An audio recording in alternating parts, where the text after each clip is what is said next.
Christ is our victory. Daily meditations on great texts from the Book of Books. September 1st. Example. Let no man despise thy youth, but be thou an example of the believers in word, in conversation, in charity, in spirit, in faith, in purity. 1 Timothy 4:12. It is easy to read rules of conduct and tell others what they should do. It is more difficult but much more effective to show the way by example. It is better to say come instead of go.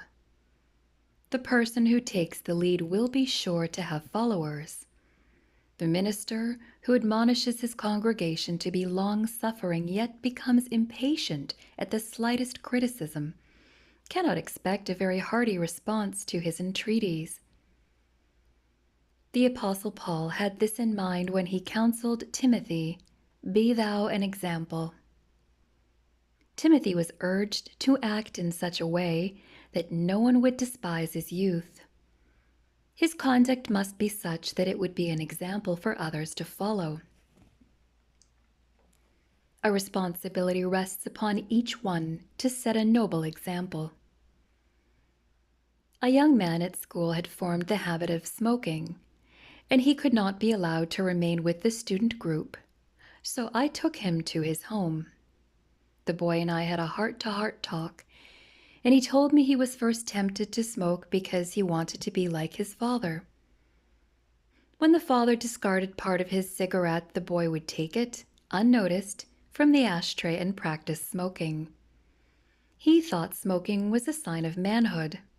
The father told me that he had punished the boy severely and thought this would break him of the habit.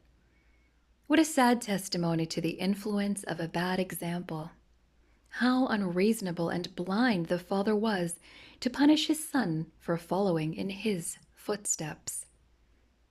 How different was the influence of the boy, who had been away at an academy. When he came home, he had his worship morning and evening. His little brother watched his example and begged his parents to have family worship. Paul's life was an exemplification of the truths he taught, and herein lay his power. From the book The Acts of the Apostles, page 507.